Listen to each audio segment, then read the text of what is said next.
We're here in Boston. I'm Adrian Sullivan here with Joey Pasco. And we're going to see one of these players make the top 8. The worst thing that could happen is if they draw, it's very likely they both fail to make top 8. Yeah. So it's interesting. Again, you come up with that situation where do you draw, do you concede to the person who has the board position and looks like they're about to win, or do you leave it pure and if it comes out and turns out to be a draw, let it be a draw.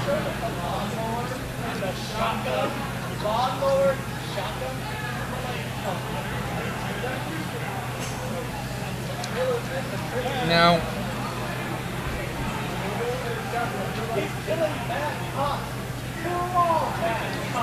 they shuffle. Pile shuffling, riffle shuffling. Yeah, they eating a little bit more time on the clock.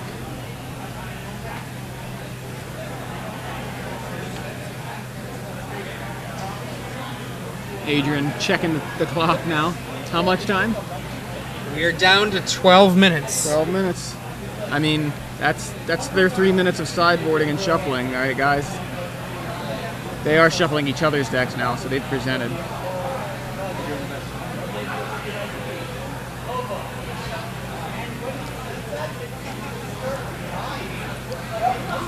And it's going to be Phillip on the play now.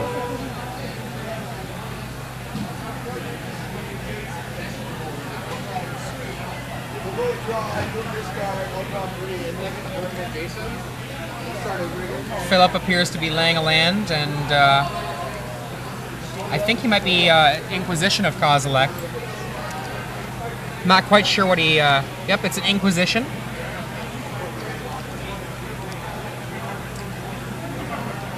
Preordain, Dismember, Into the Royal. Mana Two Leak. cards I can't quite make out. Mana Leak. I think it's Preordain, Into the Royal, Dismember, Mana Leak. And he's got a Tectonic Edge and a blue-white land. Or is that Blade Splicer, actually? I think it might be a Blade Splicer. Yeah, for a second I thought it was Preordain, but... I mean, I think you just take the Blade Splicer here. Oh, Is that takes the what that Preordain. was? If that is a Blade Splicer. Right, I'm not quite sure. Me too. And Jonathan goes turn 1 Seachrome Coast go. Back to Phillip. Phillip, land go. Jonathan has top decked a Squadron Hawk. Goes Tectonic Edge, Squadron Hawk. That gets countered by a Mana Leak, it looks like. I think it was a Mana Leak. Now there's a A big glare. glared Mana Leak. Can't confirm. It could be another card. It's probably Mana Leak. Probably a Mana Leak. It definitely countered it. I don't think it's Essence Scatter. Yeah. What's the name of the blue one? The new one? Psychic Barrier? Psychic Barrier. Is that in the deck? It's not in the deck. It's not in the deck. Third land now. A Dark Slick. And a third land on the other side. And that looks like it's a Seachrome Coast. Certainly is. So we're at the draw-go point of the game, which seems to happen after a couple of Inquisitions and Preordains most games. Land We're at go. the 10-minute mark now. Okay. 4 land from Phillip, leaves it all untapped. Jonathan lays a Glacial Fortress, says go. And there we see a Creeping Tar Pit from Phillip. And yet another go. Whole lot of draw going happening.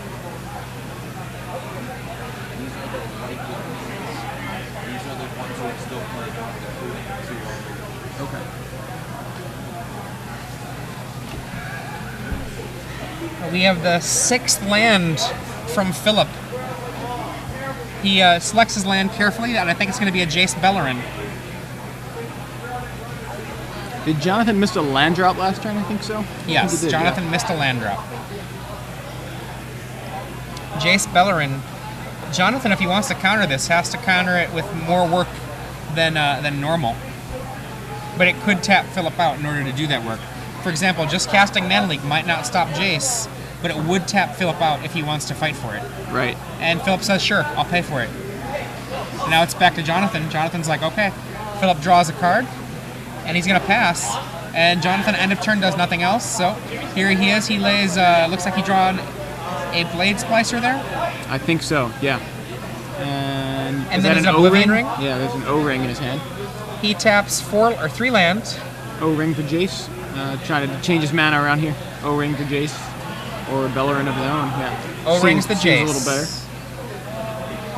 Says go. Phillip untaps. 2 mana back for Jonathan. So this is a Mana Leak and an Oblivion Ring to stop the Jace. And there's a 7th mana for Phillip Lee. Think about the swing there in card advantage. That's a 2 for 0 for Phillip. So he's up, up 2 full cards. 4 mana now. I think we're going to see a Jen's Thorin. No, into the Royal with Kicker. With 3 mana up to stop a Mana Leak from stopping it. Does Jonathan want to do a similar thing where he says... Yeah. And he's like, nope, okay. So Jace comes back as a 3. And then he activates it to draw a card, dropping it down to 2. Drawing a card from the end of the Royal and then drawing a card from Jace. Phillip drawing all sorts of cards here. Now Phillip still has to close this game out and win in time. Yeah, last game he had so much mana and couldn't pull it out because he didn't have any threats. Now we have an Azure Mage hitting the board for Jonathan, which appears to have resolved. I'm not sure. 7 minutes. Alright, so Azure Mage is either on the stack or... Okay, hit the table and Doomblade.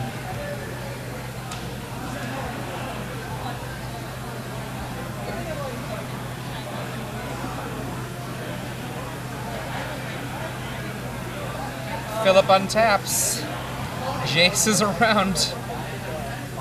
Many lands in play, a full grip. And a Jace Jace, not the Mind Sculptor. Not the Mind Sculptor. That would be actually something I think Jonathan would love to see from Phillip. Absolutely. Jace the Mind Sculptor. Judge? Yeah, so there's Despise, Into the Royal, Oblivion Ring, Frost Titan, Not Sure, and Despise. What is that? Is that a Blade Splicer? I think it's a Blade Splicer. Can't tell. It's perhaps. a foil. It's throwing me off.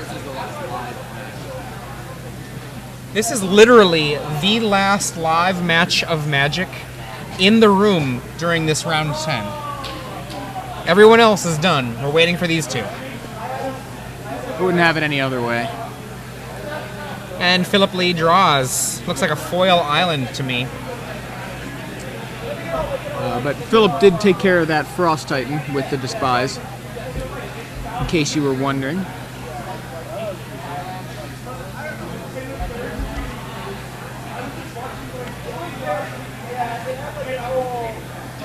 Not in good shape here, I don't think, for Jonathan. Jonathan's not in good shape, that is.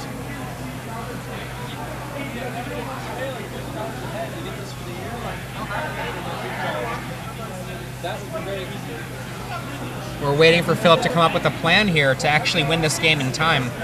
I mean, these 2, I mean, they don't have to take a draw if they run out of time. One of them could concede. Right. So here we go with Creeping Tar Pit into the red zone. Is that a term that's used anymore officially? What, the red zone? I don't know, I say it. Well, yeah. I use it. I'm just curious officially. I don't know what officially means. Like Wizards of the Coast terminology. And I didn't know that it was ever official, right? I thought it was just like, that was what they called the combat zone, the red zone. Okay, here we go. Jonathan untaps. He does not dismember the Creeping Tar Pit. Yeah, he did have the option there to dismember. And Phillip knew he had the option to dismember too. But I think he was happy. He was going to hit for 3 or hit for 4 if that dismember, if it was the dismember that Jonathan decided he wanted to cast. 6 mana for Jonathan. Still pretty far behind in the mana race. Well, not so far. 6 to 7. I thought it was 6 to 8. Yeah, I think so. Sphinx in Phillip's hand as well, and a 8th land in Phillip's hand. So that doesn't do too much because he can't play Sphinx and then just have mana out for Mana Leak. He also can't play Sphinx and then Mana Leak a Mana Leak and expect it to to fight off the other Mana Leak. But 4 minutes. He's going for it anyway.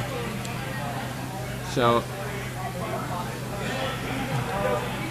And Jonathan says, Jonathan's okay. okay. Draw, and Phillip Lee says, I will draw also. This is, I believe, that might be off of the Jace, actually, not even the draw phase. He's got a response. I think this is off of the Jace. Okay, that makes a lot more sense here. Into the Royal. Okay, says Phillip Lee. We will both draw a card, and you have thrown away and into the Royal. Yeah. So, passes the turn back to Jonathan. Plays a Glacial Fortress, and... Is he going to pass the turn? Is he going to O-ring the Jace? Is he going to...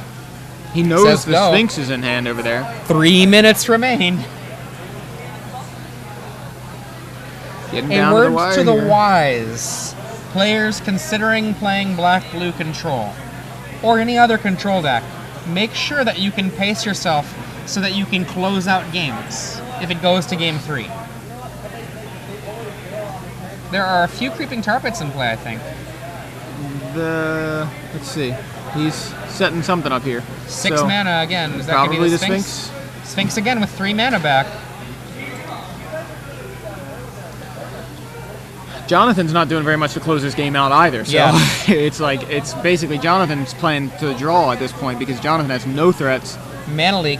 And Phillip Lee pays for it. Yeah. Activates the Jace. Just for himself. Just for himself. And now draws off Sphinx. There is an Oblivion Ring in Jonathan's hand. Yeah. Which is going to likely hit that Sphinx. Oh, yeah. O-ring on the tapped out Phillip Lee.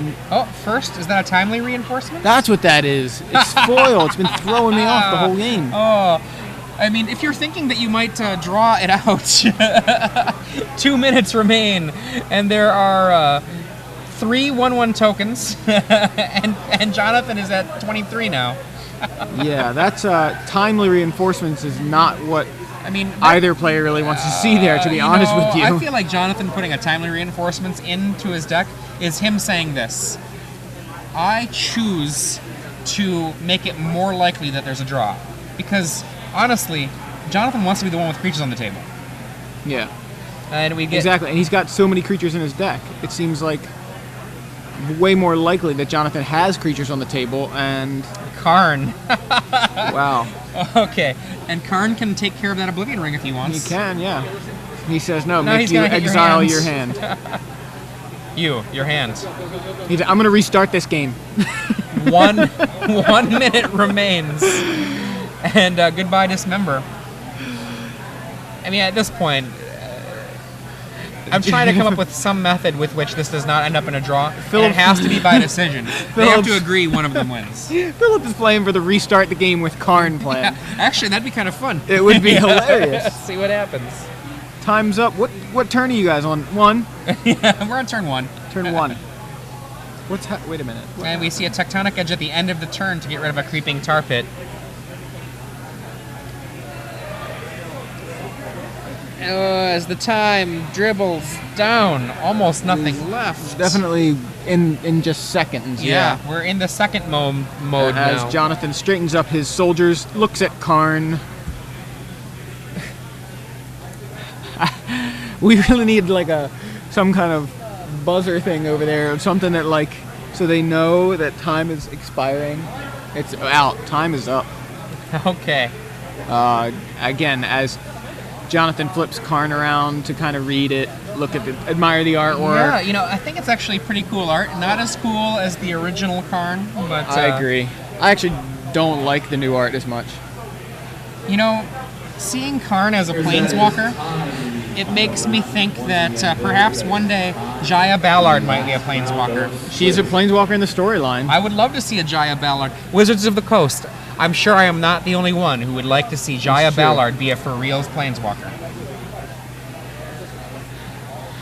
And Jace dies and Karn gets injured.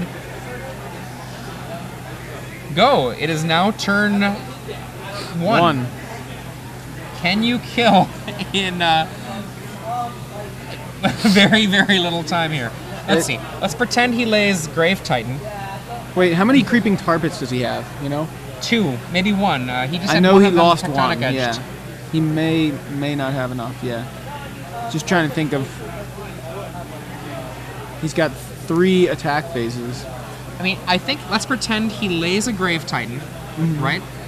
And then next turn lays a Grave Titan. I think that's still not sufficient.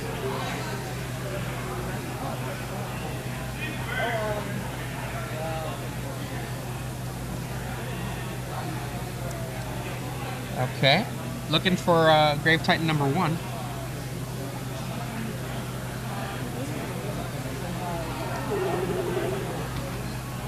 Yeah, trying to figure out what. I think this is going to be Grave Titan. I mean, is he? Yeah, I was gonna say. Okay. There's the Grave Titan. And Jonathan pretends like he's going to counter it, but doesn't. He's thinking about it. What can he do here? This is I don't think he's used Karn yet, so he could hit exile the Oblivion Ring with Karn. And then he'll be able to get in for 14 on the second attack. Oh no, he can't get in for 14 because there's timely reinforcements. There's timely reinforcements in play. And so he nukes the hand. I think you still hit the Oblivion Ring just to like try to do something. And Jonathan gets to untap. I believe he's drawn a land and he says go.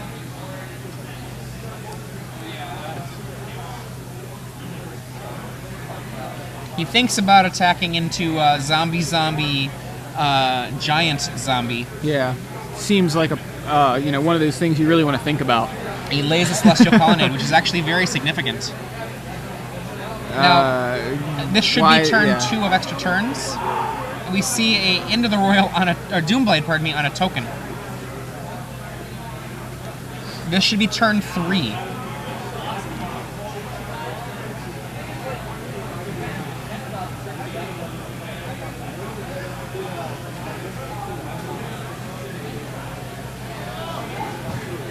Yeah, I don't know about it's. I don't know that it's gonna matter, but I mean, so he uses Karn token. to exile the thing. Now, is that a black? Was that a Black Sun Zenith? Seems like a bad idea. Nope, no, it's a Dismember. Yep. Okay. And now he can swing for 10. Right, and then the turn after he can swing for 14. He can do it. He can do it. He can do it. Go, Phillip. The problem is the Celestial Colonnade. Does he have a tech edge? Does he? I think he has a tech edge. It might be the most glary card on the screen. There it is. Yeah, that is edge exactly on what it the was. Colonnade. Yeah. Oh my gosh. Phillip Lee could do it on turn 5. And Jonathan has drawn an island. There it is. And that is it. My gosh. Phillip Lee, turn 5. It was the scarf. The scarf. Wow. With that, man. look at the crowd. The crowd. That's everybody in the room. Wow, Phillip Lee in a nail biter down to the wire. Oh, look, he rolls back in his chair. Oh, goodness. Yeah, that was